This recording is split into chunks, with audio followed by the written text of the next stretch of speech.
A paz do Senhor, meus irmãos, Deus nos abençoe no nome de Jesus. Passando para mais um EBD, Lições Bíblicas. E antes de começar a nossa aula de hoje, peço a cada um de vocês que, se puderem, inscrevam-se no canal, aperte o sininho, curte e compartilhe o vídeo e faça que esses ensinos cheguem a mais pessoas que não têm acesso ou não têm condições de irem à igreja estudar presencialmente as lições bíblicas. A nossa lição bíblica ela está na revista O Corpo de Cristo, Origem, Natureza e Vocação da Igreja no Mundo, ok? Veja só, a segunda lição que nós iremos abordar é Imagens Bíblicas da Igreja. O texto áureo diz o seguinte: mas vós sois a geração eleita, o sacerdócio real, a nação santa, o povo adquirido, para que anuncieis as virtudes daqueles que vos chamou das trevas para a sua maravilhosa luz. A verdade prática nos diz o seguinte: por meio de cada imagem que retrata a igreja, o Espírito Santo revela-nos quão gloriosa ela é. Então, introdutoriamente, nós temos que entender também que a leitura bíblica em classe, né, a epígrafe, aqui, os textos base para essa lição, as imagens da igreja, está em Efésios 5, 25 ao 32 e 1 Pedro 2, 9 e 10. É Pedro falando e Paulo falando a respeito da igreja, ok? Então, introdutoriamente, nós temos que entender o seguinte, irmãos. A Bíblia, ela mostra algumas imagens da igreja para que podemos, de forma mais simples, entender o que significa a igreja. Iremos abordar aqui os temas e os nomes, para que nós venhamos poder entender qual o papel, a função da igreja, ok? Qual a situação que Deus olha para a igreja e vê ela como, de que forma, ok? Então veja bem, o primeiro ponto é imagens que descrevem um relacionamento. Então, há imagens da igreja que descrevem um relacionamento com a igreja e Cristo, ok? A igreja consigo mesma, ok? E a primeira imagem é a noiva de Cristo. Quando se fala a respeito da noiva de Cristo, está tratando, noiva naquele tempo era uma virgem pura, que não tinha ainda contraído núpcias, ok? Então, traz a imagem do quê? De castidade, de pureza, de fidelidade.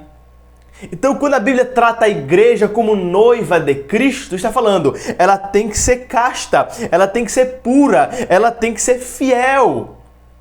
Uma noiva naquele tempo, quando se comprometia com o noivo, ok? Era o noivo que escolhia a noiva. Isso já traz um grande ensinamento para nós. Foi Jesus que nos escolheu, não nós que escolhemos ele que nos escolheu. Então cabe a nós, depois de ser escolhidos pelo Senhor para ser a sua noiva, como igreja, ser castos, puros e fiéis. As noivas, quando estavam nessa passagem do noivado para o casamento, elas permaneciam fiéis ao seu esposo, ok? Isso é algo incrível. Também a Bíblia relata e nos traz a imagem de esposa de Cristo. Aqui, quando se fala a respeito de esposa, está falando sobre a submissão pelo amor. E aí está um exemplo para todo casal cristão. Assim como o homem deve entregar a sua vida pela sua esposa, não é um relacionamento escravizatório, não. Entregar a sua vida pela sua esposa, assim a esposa é submissa ao seu marido por amor, por amá-lo. Ok? Assim a igreja com seu esposo, ou seu marido, que é o Senhor Jesus Cristo, ela não é de forma nenhuma, não é um relacionamento frio, escravizador, não é um relacionamento de dominação, de ser subjugada, não. O relacionamento da igreja é Cristo, é de sacrifício, entrega e amor. Por isso a igreja é esposa de Cristo, porque estamos embaixo da sua autoridade, porque o amamos, ok? Isso trata também a respeito de relacionamento. Qual é a outra imagem que trata a respeito da igreja? Rebanho de Deus. Isso traz um ensinamento para nós a respeito de relacionamento, tanto dos líderes. Se a igreja é o rebanho de Deus, os pastores, nós obreiros, não somos donos desse rebanho. O rebanho é do Senhor, só somos trabalhadores. Então temos que cuidar com zelo, com carinho, com reverência a igreja e o rebanho de Deus. E quando se fala a respeito do rebanho, com o relacionamento com o próprio Deus, isso trata a respeito do cuidado de Deus para conosco. Primeiro, ovelhas não escuta a voz de qualquer um, só do próprio pastor delas. Depois, o pastor, como Salmos 23 diz, leva-me às águas tranquilas, deitar-me faz em pastos verdejantes, guia-me pela vereda da justiça, ainda que eu ande pelo vale da sombra da morte, não temerei mal algum, porque tu estás comigo, a tua vara e o teu cajado me consolam.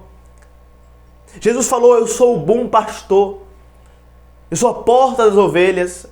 Então, isso trata a respeito do cuidado de Deus para com o homem. Venhamos lembrar, meus irmãos, nessa aula de hoje, a respeito da parábola da ovelha perdida. Isso retrata muito o que é a igreja, ok? Então, se essas três imagens retratam relacionamento, noiva, castidade, pureza, esposa, amor, entrega, sacrifício, rebanho, cuidado, dedicação, zelo, pureza. Temos também outras imagens que associam a função da igreja. Se o relacionamento da igreja, agora é função da igreja no segundo ponto. Imagens que descrevem a função.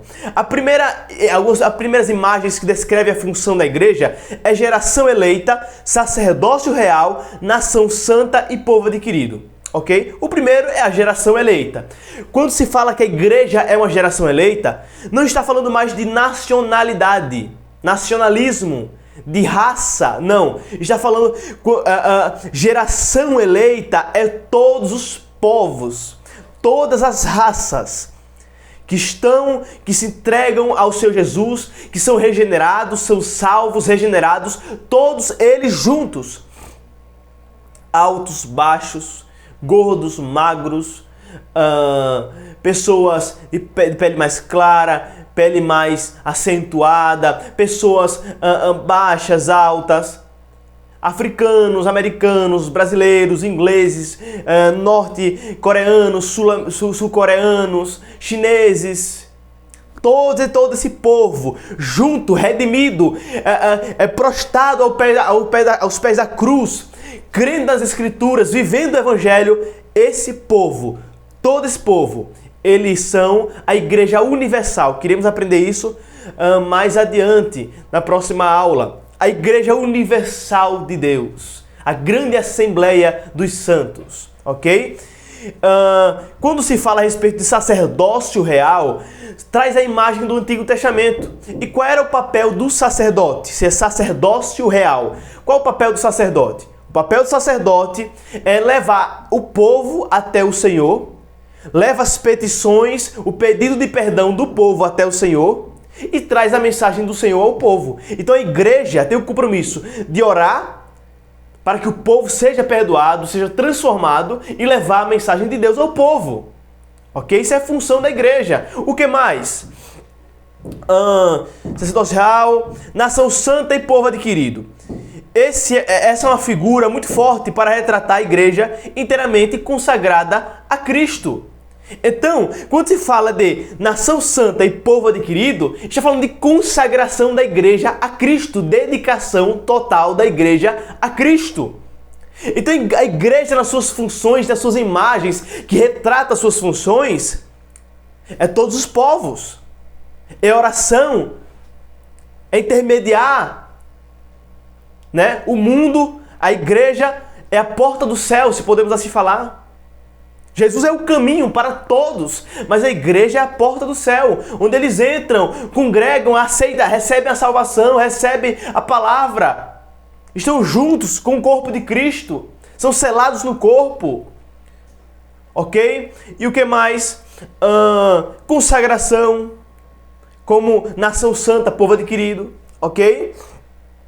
Outra imagem a respeito da função da igreja, o corpo de Cristo. Iremos estudar nessa lição toda, basicamente também a respeito do corpo de Cristo. Mas quando se fala de função, também se encaixa o corpo de Cristo. Porque o corpo, em todos os seus órgãos, em todos os seus membros, ele tem funções. A mesma coisa é a igreja é um organismo vivo e ela tem as suas funções, ok? É necessário entender isso. Terceiro ponto, terceiro tópico, imagens que descrevem habitação. Então, se a igreja ela é descrita como uma imagem de relacionamento com Deus, com os irmãos, uma imagem das suas funções, ela também tem uma imagem de ser habitação de Deus, ok? Olha só, santuário de Deus. Santuário, quando falamos santuário, estamos falando de uma forma geral. A igreja unida é um santuário de Deus, onde a principal adoração e única adoração é ao Senhor. Não pode se haver profanação. No santuário, a igreja é um santuário de Deus. Os olhos de todos da igreja têm que estar focados no Senhor Jesus, no nosso Deus. Porque somos um santuário de adoração ao Senhor. O que mais? A igreja também é casa de Deus. Se santuário é lugar de adoração, casa é lugar de família, lugar de habitação, lugar de comunhão. Então a igreja também é o lugar da habitação de Deus, da comunhão com Deus, da comunhão com os irmãos. Veja a importância, meus irmãos, do que é a igreja. Estamos vivendo num tempo muito individualista. As pessoas não acreditam mais na igreja, no corpo de Cristo. Eu não estou falando de denominação, não. Eu não estou falando de religiões, não. Eu estou falando do corpo de Cristo. O povo escolhido e salvo pelo Senhor Jesus.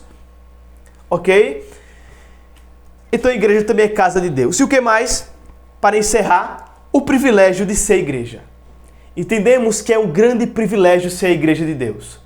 Somos participantes da sua glória, dos seus sofrimentos, das alegrias, dos choros, dos abraços, das perseguições.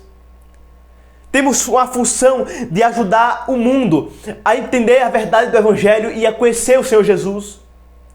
Temos que saber que somos família de Deus, somos a casa, o santuário de Deus. Somos um povo escolhido, santo, separado pelo Senhor Jesus. Isso é obra dele, foi ele que fez isso por nós. Ok?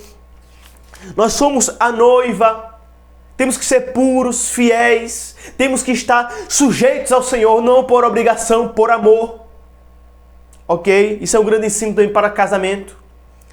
Temos que ser cuidados por Deus e cuidar uns dos outros, porque somos o grande rebanho do Senhor.